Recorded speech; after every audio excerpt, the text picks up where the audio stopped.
Hello students, कैसे हो आप सब। होप आप सब ठीक होंगे। आज हम रीजनिंग का टॉपिक लेके आए हैं, dice and cube. Dice and cube topic discuss करना है। क्यूब कैसा रहता है, ये देखो,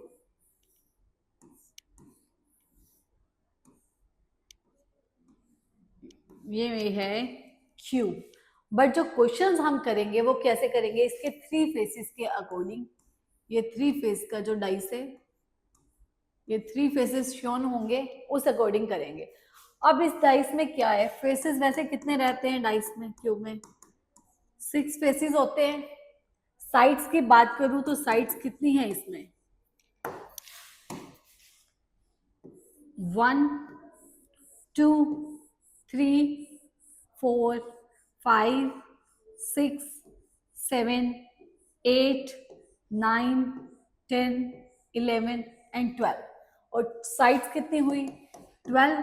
एंड जो कॉर्नर्स की बात करूं तो कॉर्नर्स कितने हैं, 1 2 3 4 5 6 7 और ये 8। कितने कॉर्नर्स हो गए, 8। कॉर्नर्स जो है वो 8 है।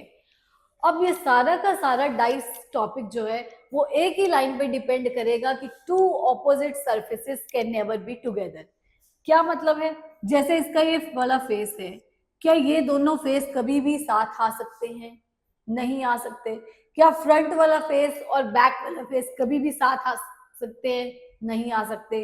ऐसे ही टॉप और बॉटम भी कभी भी साथ नहीं आ सकते। तो यही लाइन बस सारा टॉपिक लेके चलेगी, two opposite surfaces, two opposite surfaces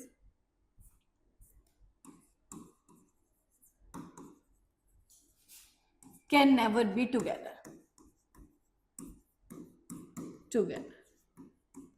clear है। और ये जो डाइस है 3 फेस शो करेगा, साइड वाला, टॉप वाला या बॉटम वाला में से एक, 3 फेस कोई, और ऑपोजिट जो भी इनके सरफेस ऑपोजिट होगा वो कभी भी साथ तो नहीं आएगा। उस बेसिस पे ये 3 फेसेस का डाइस हम बनाएंगे। अब डाइस की बात करूं तो डाइस कौन कौन सी टाइप्स होती हैं, types of dice, standard dice and non standard dice. Standard dice कौन सा डाइस है, जिसमें ऑपोजिट्स का सम जो है 7 के इक्वल होता है। Opposite sides sum is equal to 7। And इसमें जो रहता है opposite side sum not equal to 7। अब इसका क्या मतलब है, अब मैं स्टैंडर्ड डाइस की अगर बात करूं, ये मेरे पास डाइस है, इसमें 3 साइड्स दे रखी है, 1 2 एंड 3।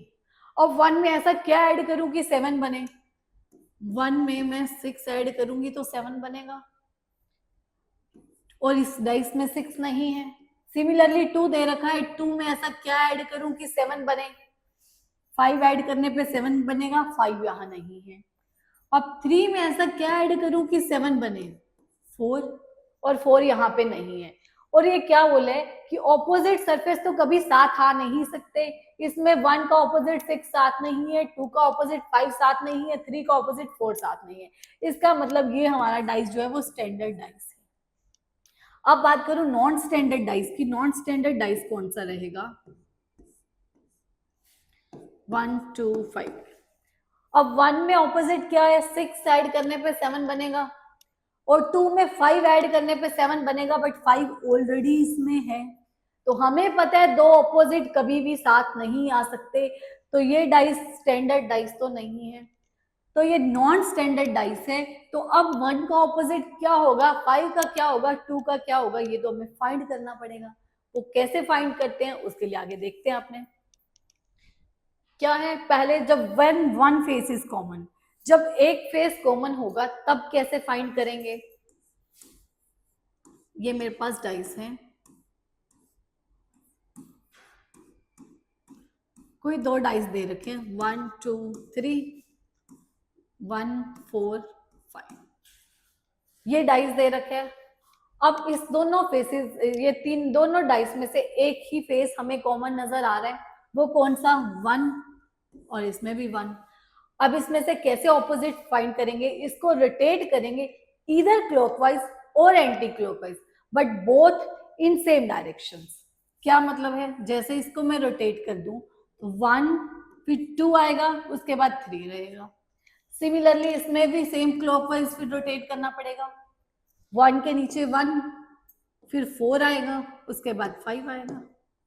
अब जो एक नंबर बच गया वो कौन सा है? 6। इसका मतलब क्या हो गया कि जो 1 का ऑपोजिट है मेरे पास वो क्या आ गया? 6। 2 का ऑपोजिट क्या आ गया? 4।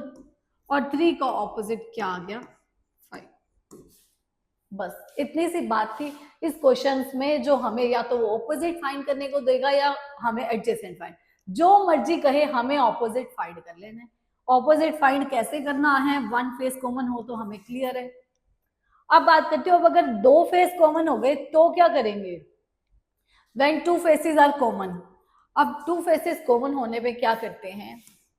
जैसे ये मेरे पास अब डाइस है,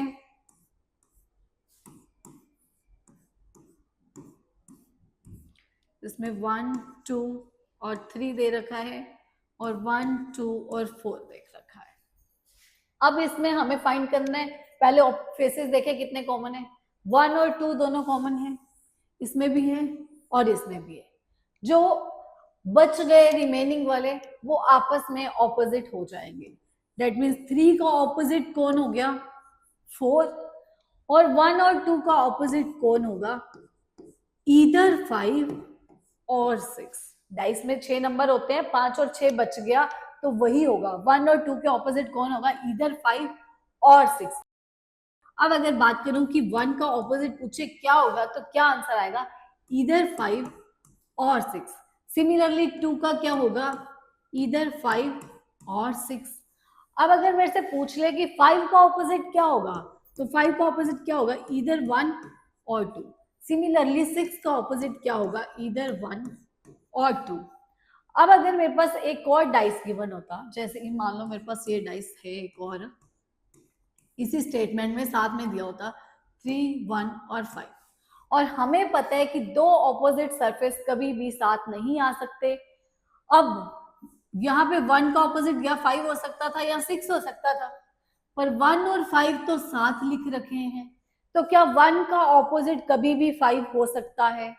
नहीं हो सकता। इसका मतलब 1 का ऑपोजिट क्या हो गया? 6 और 2 का ऑपोजिट क्या हो गया? 5। अगर मेरे पास तीसरा डाइस नहीं होता तो हम आंसर ईदर और में ही लगा के आते। क्लियर है? अब आती बात, अगर सारे के सारे फेसेस डिफरेंट हो, when all the faces are different, generally इसका आंसर क्या रहता है? C and D, candidate. But अगर वो फिर भी बोल दे कि ये एक ही डाइस की पॉसिबिलिटीज हैं, एक ही डाइस की पॉसिबिलिटीज है, मान लो 1 2 3, यहाँ दूसरा दे दिया मेरे को उसने 4 5 और 6, तीनों के तीनों फेसेस अलग है, generally answer C and D आएगा। अगर बोले एक ही डाइस की दो पॉसिबिलिटीज हैं तब क्या करते हैं? जो जिसके बराबर लिखा है वही उसके ऑपोजिट हो जाएगा। 1 के ऑपोजिट क्या हो जाएगा? 4, ऐसे 3 के ऑपोजिट 5 एंड सिमिलरली 2 के ऑपोजिट 6। और ये ऐसा क्वेश्चन तुम्हें एग्जाम में आता देंगे, 3 फेसेस डिफरेंट वाला। क्लियर है? अब क्वेश्चन स्टार्ट करते हैं। क्वेश्चन क्या है? फर्स्ट क्वेश्चन आया, dice with 6 faces is marked with number 1 to 6 respectively. The dice is rolled 3 times. अब 3 टाइम रोल किया इसको, and 3 positions are shown. Find the number opposite to 1. 1 के ऑपोजिट नंबर हमें फाइंड करना है। कोई भी दो डाइस ले लो जिनको आपस में कंपेयर करना है। अगर मैं यही ले लू, मान लो, क्या कॉमन नजर आ रहा है दोनों डाइस में? 3 नजर आ रहा है मुझे। अब रोटेट करना है इधर क्लॉकवाइज और anti clockwise, but in same direction. दोनों डाइस को, इसको अगर ऐसे रोटेट कर रही हूं तो 3 2 1, सिमिलरली ये 3 4 5। 2 के ऑपोजिट 4 हो गया, 1 के 5 हो गया, बचा 3 के ऑपोजिट 6 हो गया। उसने पूछा किसका था? 1 के ऑपोजिट क्या होगा? तो 5 होगा। ये 5 हमारा आंसर आ गया। क्लियर है? कुछ भी नहीं है इसमें। नेक्स्ट क्वेश्चन देखते हैं। नेक्स्ट क्वेश्चन क्या कहते हैं? Which face is opposite to the face with alphabet B? B alphabet के ऑपोजिट कौन सा होगा? If 4 positions are given as below. हमें 4 पोजीशन दे 5 दे, कोई लेना देना नहीं है। कोई भी दो डाइस आपस में कंपेयर कर दो, कोई भी कंपेयर कर लेते हैं। इसमें क्या नजर आ रहा है? बी और डी, बी और डी नजर आ रहा है। एफ के ऑपोजिट क्या हो गया? सी। और बी और डी के ऑपोजिट क्या होगा? 4 पोजीशन से ए से एफ, तो ए बचा और ई बचा। अब मैंने देखा कि किसी डाइस में क्या डी के साथ कुछ लिख रखा है, ए या ई में से डी के साथ ये ई लिख रखा है। थर्ड डाइस में डी के साथ अगर ई लिख रखा है तो क्या दो ऑपोजिट सरफेस हमें पता है साथ आ नहीं सकते, तो क्या डी का ऑपोजिट ई हो सकता है? नहीं हो सकता। इसका मतलब डी का ऑपोजिट क्या होगा? ए, और बी का ऑपोजिट क्या होगा? ई। क्लियर है? तो आंसर क्या आ गया मेरा? ई। चले नेक्स्ट क्वेश्चन पे। नेक्स्ट क्वेश्चन क्या कहते हैं? What is the position from the position of a cube are shown below, which letter will be the face opposite to the face 1? अब बोले 1 के ऑपोजिट क्या होगा? क्या होगा? कोई भी दो डाइस उठा के कंपेयर कर लेते हैं। पहले दो डाइस ही देखे मैंने, क्या नजर आया? सिर्फ 1 ही नजर आ रहा था। रोटेट कर देते हैं सेम, 1 2 6, सिमिलरली 1 5 3, और बच क्या गया? 4, वो 1 के ऑपोजिट आ गया। चाहिए किसका था? 1 का, 4 आंसर आ गया। क्लियर है? आगे चलते हैं नेक्स्ट क्वेश्चन। नेक्स्ट क्वेश्चन में क्या है? अब किसके डी अल्फाबेट के ऑपोजिट क्या है वो बताना है। दोनों डाइस में से क्या कॉमन नजर आ रहा है? सी नजर आ रहा है। एक ही फेस कॉमन है, फिर वही रोटेट करेंगे same, C A B, same इसी डायरेक्शन में सी ई एफ। और जो बच गया उसने किसका पूछा था? डी, मतलब डी के ऑपोजिट क्या होगा फिर? सी। आंसर क्या आ गया हमारा? सी। क्लियर है? आगे नेक्स्ट क्वेश्चन देखते हैं। अब क्या बोले? 3, फिर से 3 पोजीशंस गिवन है और face opposite to the alphabet B. Alphabet के ऑपोजिट कौन सा फेस है वो फाइंड करना है। कोई भी दो डाइस कंपेयर कर सकते हैं, फिर से अब कर लेते हैं। क्या पहले दो में ही देखूं तो क्या कॉमन नजर आ रहा है? कुछ भी नहीं। फिर फर्स्ट और थर्ड को ही देख लिया, कुछ नजर आ रहा है? ए और डी नजर आ रहे हैं मुझे, ए डी कॉमन है। बी के ऑपोजिट क्या हो गया? एफ। बी का ही ऑपोजिट चाहिए था, एफ। आंसर आ गया। क्लियर है? आगे चलते हैं। आगे 6 क्वेश्चन क्या कहते हैं? 2 पोजीशंस दी है डाइस की अब, और opposite to the face containing 5। अब 5 के ऑपोजिट क्या होगा ये फाइंड करना है। कॉमन क्या है अब? 1 और 2, 1 2 कॉमन है। 5 के ऑपोजिट क्या आ गया? 4। ये भी डायरेक्ट आंसर आ गया, बस 5 के ऑपोजिट 4। क्लियर है? चले आगे। अब नेक्स्ट क्वेश्चन में क्या है? अब क्या दिया हुआ है? 4 पोजीशंस दे दी है डाइस की, फाइंड करने opposite to the face grey के ऑपोजिट क्या होगा। कोई भी दो डाइस उठा के फिर से कंपेयर कर सकते हैं अपने। ग्रे मेरा इसमें भी है, इसमें भी है, इसमें भी है। कोई भी क्या कॉमन आया इसमें? पिंक और ग्रे, पिंक और ग्रे। ग्रीन के ऑपोजिट क्या हो गया? ब्राउन। और पिंक और ग्रे के ऑपोजिट क्या होगा? और कलर कौन से दिए हैं? पर्पल और गोल्डन। अब मैंने देखा क्या था, ग्रे और पर्पल एक साथ लिख रखे हैं, तो ग्रे का पर्पल कोड ऑपोजिट नहीं हो सकता, क्योंकि दो ऑपोजिट सरफेस कभी भी साथ नहीं आ सकते। तो ग्रे का ऑपोजिट क्या होगा? गोल्डन नहीं होगा ग्रे के ऑपोजिट। तो आंसर क्या आ गया? गोल्डन। क्लियर है? चले आगे। इसमें क्या है अब? सेम। अब कहते हैं अब ओपन डाइस की बात करते हैं। ओपन डाइस से क्लोज डाइस की तरफ आना है। सेम वही एक ही लाइन पे सारा कंसेप्ट चलेगा कि दो ऑपोजिट सरफेस कभी भी साथ नहीं आ सकते। अब ये मेरी फिंगर के 3 पोर्शंस हैं, मैं इसको ऐसे कर दूं तो 1 के ऑपोजिट 3 आ जाएगा, 1 के ऑपोजिट 3 आ जाएगा, और ये कभी साथ नहीं आ सकते। वही बात है। अब क्या है, ये भी मैं अगर एक छोड़ के यहां से ऑपोजिट आ रहा है तो ये भी एक छोड़ के ऑपोजिट आएगा। सिमिलरली फिर मतलब 6 के ऑपोजिट क्या हो गया 4 और 3 के ऑपोजिट क्या हो गया 5। जो बच गए वो आपस में ऑपोजिट हो जाएंगे। 1 के ऑपोजिट क्या हो जाएगा 2। ये क्लियर है। अब इसमें से कहते हैं कौन सा डाइस पॉसिबल है। सेम उसी बेसिस पे चलेंगे कि दो ऑपोजिट कभी भी साथ नहीं आ सकते। क्या मतलब है। अब 6 का ऑपोजिट क्या है 4, ये तो साथ आ गए, गलत हो गया। इस ऑप्शन में देखती हूँ 1 का ऑपोजिट क्या है 2, नहीं गिवन। 3 का ऑपोजिट 5 इसमें नहीं है। 4 का ऑपोजिट 6 इसमें नहीं है, मतलब ये तो पॉसिबल है। बाकी भी देख लेते हैं। इसमें 5 और 3 दोनों दे रखे हैं, क्या दोनों कभी साथ आ सकते हैं, नहीं, गलत हो गया ये भी। इसमें क्या था 1 और 2 साथ में आ रखे हैं, क्या ये कभी साथ आ सकते हैं, नहीं, ये भी गलत हो गया। तो एक ही पॉसिबिलिटी बची ये वाले डाइस की। क्लियर है। दो ऑपोजिट साथ नहीं आ सकते, मैंने शुरू में ही कहा था सारा टॉपिक इसी लाइन पे चलेगा। अब आगे देखते हैं। अब नेक्स्ट क्या है, ये भी सेम वैसा ही क्वेश्चन है। ऑपोजिट फाइंड करते हैं, फिर दो ऑपोजिट साथ नहीं आने, उस बेसिस पे जज कर लेंगे। 4 के ऑपोजिट क्या हो गया 3, 1 के ऑपोजिट 2 और जो बच गए वो आपस में ऑपोजिट हो जाएंगे। 6 के ऑपोजिट क्या हो जाएगा 5। क्लियर है। अब क्या है, यहाँ पे 4 और 3 साथ दे रखे हैं, ऑपोजिट साथ नहीं आ सकते, गलत हो गया।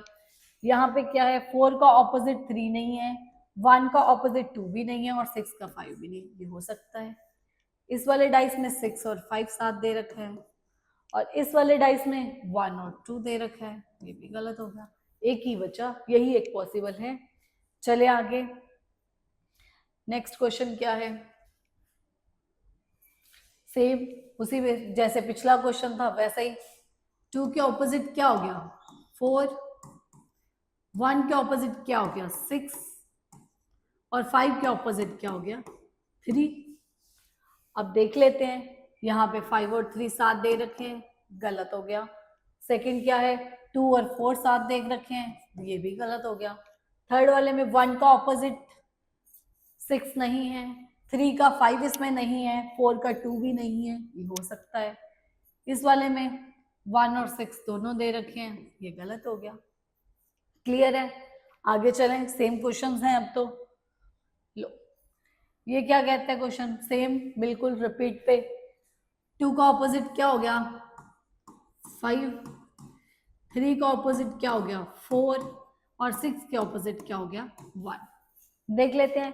1 का ऑपोजिट 6 नहीं गिवन है, 5 का ऑपोजिट 2 नहीं गिवन है, 4 का ऑपोजिट 3 नहीं गिवन है, ठीक है। ये इसमें 1 का ऑपोजिट 6 नहीं है, 2 का ऑपोजिट 5, 2 का ऑपोजिट 5 भी नहीं है, 3 का ऑपोजिट 4, 3 का ऑपोजिट 4 भी नहीं है, ये भी सही है। ये देख लेते हैं अब। 2 का ऑपोजिट 5 इसमें है, ये तो पॉसिबल नहीं हो सकता। इसमें 1 का ऑपोजिट 6 नहीं है, 3 का ऑपोजिट 4 है, ये भी नहीं हो सकता। इसमें दो सही हो गए, मतलब इसमें ऑप्शंस क्या रहेंगी, only first true, only second true, both first and second true. इसी तरह से ऑप्शंस आएंगी और फर्स्ट और सेकंड दोनों सही हैं तो आंसर क्या आ जाएगा, सी ऑप्शन आ जाएगी, both first and second true. Clear है। बस आज के लिए इतना ही। Thank you. अगर आपको ये वीडियो अच्छी लगी हो तो इसे शेयर करना और ज्वाइन कीजिए Dronacharya coaching academy sector 34A Chandigarh. Thank you.